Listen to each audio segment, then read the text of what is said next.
This is Busted Pencils, fully leaded education talk. Here are your hosts, Dr. Tim Slecker and Dr. Johnny Lupinacci, educated educators talking education.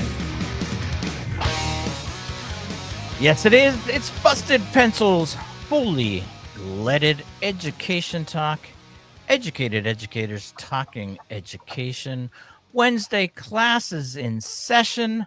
Johnny Lupinacci, how you doing, my buddy? Doing well, Tim. Doing well. Lots of great conversations going on. Excited for today. Classes in session for sure. You know, maybe a little bit of deschooling or unschooling here, but great guests today. And I'm excited to pick up where we left off in that conversation, Tim, with, naming the moment, paying attention to the things happening all around us, and figuring out how we, unify and build solidarity around this moment. Because boy, democracy is in some trouble. And you know what that means? It means we get together and we fight the good fight. So we got a great guest today, Tim. Let's jump into it. Yeah, let's jump in. He's a distinguished professor of education, lifelong activist, author of groundbreaking works like Teaching Toward Freedom and To Teach the Journey of a Teacher. His ideas have challenged conventional wisdom and inspired generations of educators to think critically, act boldly, and never settle for the status quo. Buckle up, listeners. Welcome to Busted Pencils. Bill Ayers. Bill, what's happening, our friend? It's great to see you again. Been a long time. It's been a while. We said it's, I think the last time was right before COVID. We were at our mutual friend and colleague, Dr. Kevin Kumashiro's conference in Hawaii. So it is great to have you back. Bill, jumping right into it, though, we had Kevin on, in fact, a couple weeks ago, helping us name this moment. Very particular, just in case anybody needs a reminder. This moment is President-elect Trump. In fact, too, if you have your own ideas about how to name this moment, we'd love to hear from you. 608-557-8577. That's the Busted Pencils mailbag, 608-557-8577. But yeah, our guest, Bill Ayers. Bill, the moment here, President-elect Trump is now almost, we're like in that realm of 30 some days before he is officially going to be President Trump. Us in public education and advocates, what are we supposed to do, Bill? Well, what are we supposed to do? There's so much to do. The one thing we're not supposed to do is surrender, back up, or sit down and be quiet. One of the things that all the noise, all the chaos, all the excitement, all the appointments, all the gasping and clutching of pearls does is confuse us. And it's all part of a strategy. So I think we have to remind ourselves that the fight continues, that it's not a completely new day. And if I'm naming the political moment, I name it as a moment of contradiction. That is, in many ways it feels, and this is what you're alluding to, it feels like the worst of times. What could be worse? An avowed fascist in the White House, white supremacists on the rise and feeling overconfident, way too happy, racialized, militarized police forces continuing their violence unchecked, women's bodily integrity under sustained attack, a genocidal war in Gaza, fully funded and supported by U.S. taxpayers, and so on. So it feels like the worst of times. But on another level, and another way of looking at it, these times are not the worst of times. We have incredible resistance to the war, for example, in Gaza, to war in general. We have the Black Lives Matter movement. We have the greatest outpouring against racial violence in history in 2002. We have women refusing to return to the Middle Ages or a medieval definition of their rights. And I think all of these things make me think that we have a lot of possibilities, a lot of things we can do and we must do. And so while it seems like sometimes the worst of times, other times it feels like pretty good times. So I think Charles Dickens would understand our predicament perfectly. It's the winter of despair and the summer of hope. And I think that we have to see it that way, because one thing that is, as I said in the beginning, is not an alternative, is to sit down, shut up, and kind of lick our wounds and deal with our grief individually. We can't do that. So what should we do? We should study more. We should get into groups. We should organize study groups and action groups. We should think hard about more vulnerable people than ourselves and what we intend to do in support, what we intend to do in solidarity if people are moved on in a massive way. I think these are the things we need to do, we must do, and we can do. Johnny Lupinacci, jump in there. Well, so much Bill offers right there, and I'm still, writing it down, and I'm inspired by that statement. The winter of despair and the summer of hope. Reminding us too that we are having this conversation amidst the largest social uprising of all of our lifetimes, and we've been around for a minute here. We've seen some social uprising, so understanding the energy and the support coming from primarily also youths and activists around this country and around the world, to be better citizens, to be better stewards of the planet, and that in mass, we care deeply about social justice and environmental sustainability. So I love that statement. I'm going to say it again. It's, naming this moment as a moment of contradiction. Bill Ayers with us today saying it's the winter of despair and the summer of hope. And so, Bill, can you expand on that a little bit for our listeners? Because I'm inspired. Well, I'll tell you, I think that I'm often accused of being an optimist, which is an unfair criticism. I am not an optimist. My mother was an optimist. Karl Marx was an optimist. I actually don't know what's coming. And because I don't know, I choose a politics of hope. I've been accused of being a romantic, an idealist, and a utopian. And I remember a dinner we had couple of decades ago with the great Uruguayan revolutionary Eduardo Galeano. And we were talking about people calling us romantics and idealists and utopians. And he made the funniest statement. He said, it's true. Somebody said to me, what good is utopia? And yes, I walk 2 steps towards utopia. Utopia walks 2 steps away. I take 10 steps toward utopia. Utopia takes 10 steps away. So what good is utopia? And his answer, it's good for walking.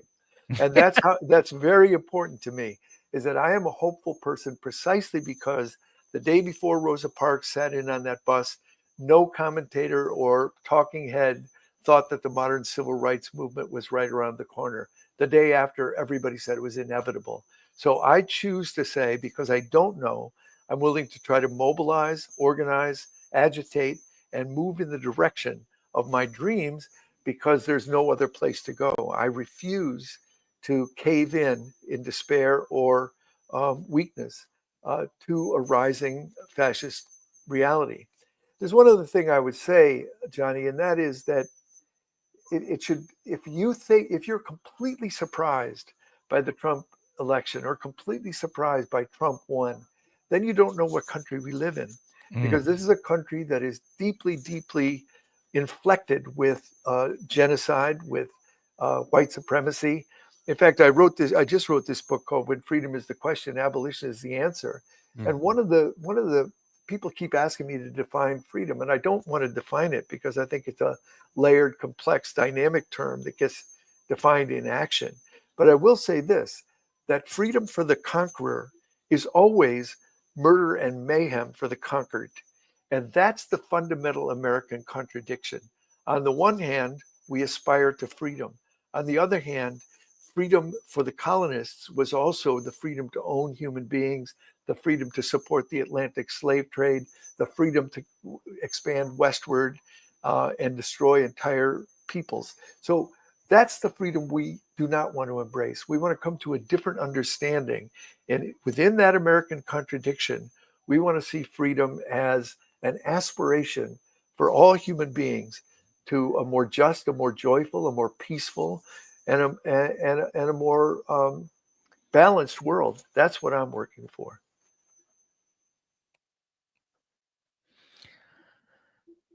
Thank you, Bill Ayers, man. We love having you on Busted Pencils. The idea truly naming this a moment of contradiction, but the politics of hope. You made me think, Bill, and it just you kind of put my little geek hat on here. Boy, this sounds to me like you call it utopia, but I'm a Star Trek guy. I'm a Trekkie, and I think of Gene Roddenberry and kind of that vision there, and it sounds similar in that, that our vision shifts away from acquisition and conquer to the lifting of all life, truly creation. And so here we are in this moment. And I think about this too, and it always puzzles me, the attack on diversity, equity, and inclusion, and trying to help people understand. It's like, what is it about? Is it the diversity? Is it the equity? Because maybe we start with inclusion. What is it about being included that makes you fearful? Because to me, inclusion is hopeful. This idea, is it partially, potentially, when I say the left, progressive, whatever you want to define, our vision of inclusion, we haven't been very good of helping people understand that it is an invitation to everybody, and that our definition of inclusion, some people are feeling exclusionary in that sense. I'm just wondering if part of our problem is that we're not great at communicating what we mean by inclusion, diversity, and equity. Well, I appreciate your pointing to the fact that maybe it's our fault or the fault of those who support that kind of effort, because I think we have to be more self-critical. It's easy to be critical of the, right-wing Republican caucus, the Freedom Caucus in the Congress. Much harder to be self-aware and critical of your own shortcomings. So I appreciate that. I think we have to be clear that when we don't win certain arguments, shame on us. We should go back to the drawing boards and get smarter and get sharper and mobilize more people. I think that on the, this people find this ridiculous, but to me, on the 15 most important issues, to me, I'm in the majority in this country. I'm not some marginal minority that has to kind of, hide my head or get into my bunker or feel defensive. The problem is we're not always good at communicating. We're not always good at arguing. However, having said that, I think DEI suffers from a couple of problems. One is that when it becomes institutionalized as DEI, that is when it gets reduced from diversity, equity, inclusion to a slogan, DEI, and it gets endorsed by the National Football League and everyone has a DEI officer, I become suspicious because it's deeper than that. What we want to argue for is something that I agree with you, that majorities of people should embrace, can embrace, will embrace, if we are clear about it, if we can bring it operationally into the world in a way that makes sense. And so to me, I want to argue again and again that institution is in a free society, even a society that has mere aspirations toward freedom. The path is distinct. And it values specifically, these are values for specifically free people. Initiative and courage should be applauded. Imagination and creativity should be nourished. Nonconformity and noncompliance respected. Ingenuity and enterprise nurtured. Dissent and disagreement encouraged. And diversity and dissimilarity celebrated. These are hallmarks of free people. So to the extent that this has been made into some kind of a boogeyman by the fearmongers and the people who are frightened about the future, and I understand that. I think we live in a wobbly, complicated, crisis-driven society, and people are fearful. Our job, it seems to me, the job of educators, of organizers, of progressive people, of free thinkers, is to become very clear that the world we have in mind is not one that will lock people out, but is one, or lock people out, but is a society that will embrace us all and allow for more freedom, more peace, more joy, more justice. See now, and that's it. That's what I remember, Bill. I don't know if you remember all the way back. Our first introduction actually was when I was with the Penn State system back in, I think, 2009. You came to speak on our campus, and people were like, "Wait, Bill Ayers is coming to what in the world? Are you crazy?" And in fact, Bill, you did a masterful lesson with, again, people who came to that talk to argue with you. I remember this. There was 3 guys in the back, all dressed out in camouflage, hunters from the woods of Pennsylvania. And there you are at the end of the talk having a conversation with them and them saying, boy, this Bill Ayers guy, I mean, we agree with the things that you're saying. And I think it's because of just the way you just said that, Bill, is that it's not exclusionary. I do believe in freedom the way you guys, you duck hunters, believe in freedom. And in fact, you're part of the conversation that I'm asking and inviting you into. And I think maybe that is this moment is also for us to redefine and reimagine how we re-enter this conversation now in this moment, because I think what we offer in our vision of diversity, equity, and inclusion is empowering, is exciting, is innovative. And as you point out, a majority of people want to take part in this celebration. And here we have this moment now to go, you know what? Okay, let's take this time now, instead of digging our heels potentially in, is going, how do we then come forward in this moment to invite those people that feel excluded? How do we help them understand that this is a message of hope and that they're also included? I had a little ramble there. Sorry, but Bill, I had to remember. I was just thinking of that conversation when you were at Penn State with me. No, it was great. And this has happened to me many times. Speaking at Georgia State, a group showed up with American Patriot posters on their Hells Angels jackets. And I ended up having a really good conversation with them. And among the things we agreed on is that they liked it, that they had a highway that they could ride their motorcycles on. And I called it a socialist road.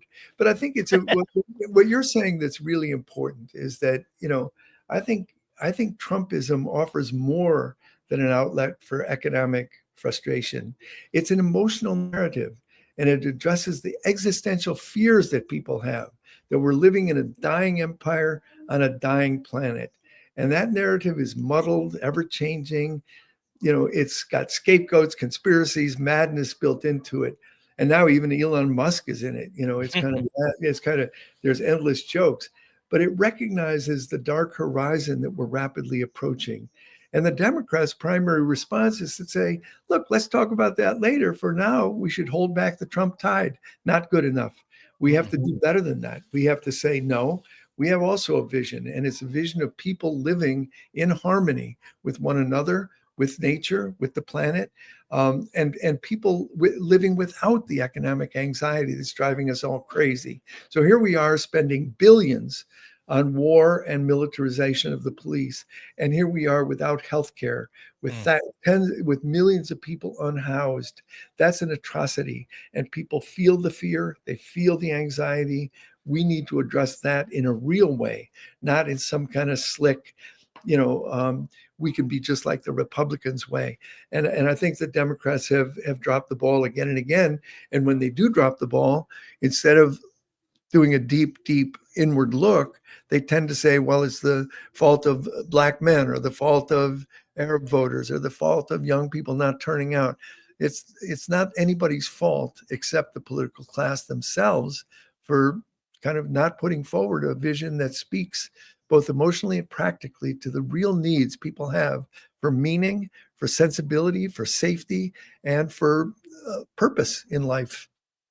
Johnny Lupinacci, so much, right? Oh yeah, I love it. I love it. And Bill, it's in harmony, and it resonates with some things I learned from my teacher, one of my teachers, Grace Lee Boggs, rest in power. I know Bill would come to Detroit and have conversations with Grace and do lots of teachings with Detroit Summer and Allied Media Conference, and Detroit being a little bit of a canary in the coal mine for activists for this moment, and inspiring us to be creative and to, enact a politics of direct action and creatively with hope and joy, to really make change. So Bill, as you're sparking that fire for me again. It's always right there burning as a Detroiter, but I'm excited as an educator, Bill, to be in conversation with you today and to ask you too, like, where are you getting some of that hope, joy, and creative resistance from? Like what kind of music or what kind of stuff do you have to share, or things that, are inspiring you to keep walking? I like how you said that in that conversation you had with Galliano, right? It's a good way to keep walking. So what are some of the things that are pushing you and inspiring you to keep walking, Bill? Well, there's so many people in Chicago who are my chosen family. I mean, Yeah. my biological family is a joy to me. My kids, my daughters-in-law, my grandchildren, but my chosen family includes some young activists who are not giving up, who are pointing the way. I'm so glad you invoked our friend Grace Lee Boggs and Jimmy Boggs. They were always an inspiration. And one of the things about Detroit, Grace had two slogans that drove people crazy near the end. One was, Detroit is all of us. And that's true. You know, the idea that somehow you can live in some gated community and Detroit is somebody else's problem. Detroit is all of us. And she also said Detroit is the future.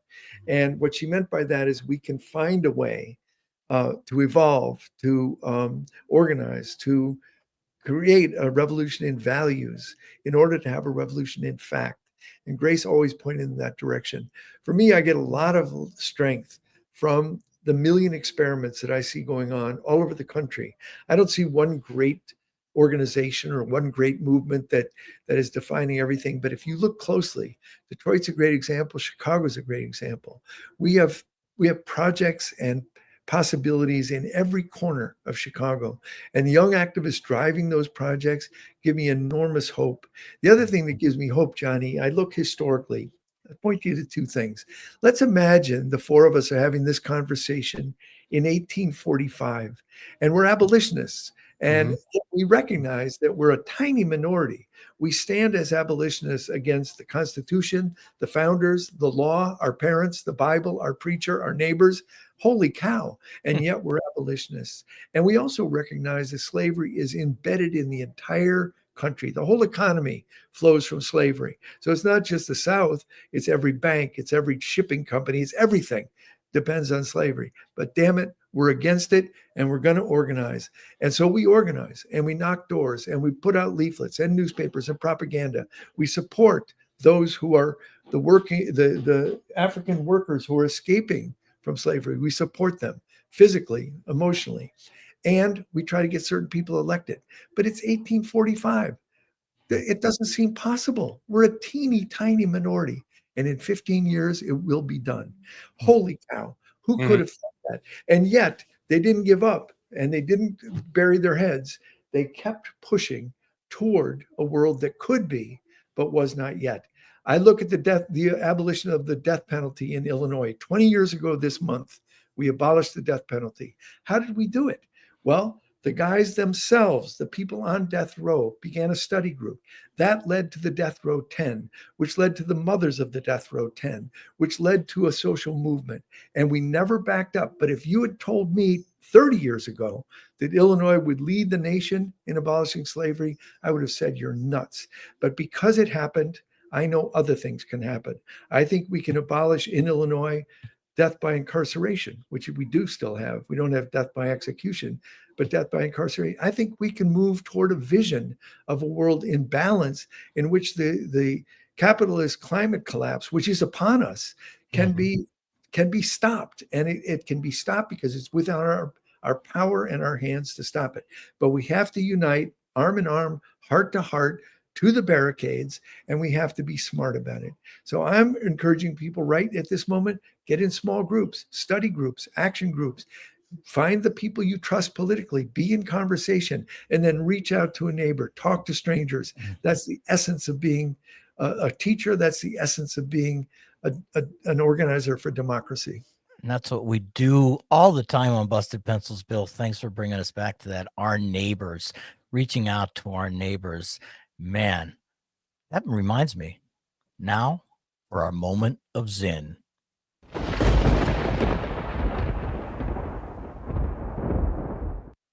History can untie our minds, our bodies, our disposition to move, to engage life rather than contemplating it as an outsider.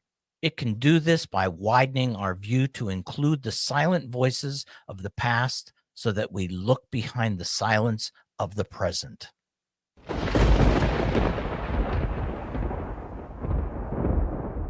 Big thanks to our guest, Bill Ayers. Love having him on. Classes in session. Make sure you're around Friday. Yeah, we got that drop. And then Saturday, the 1 hour drop, 3 o'clock across all the Civic media connections. And man, everybody, keep busting pencils.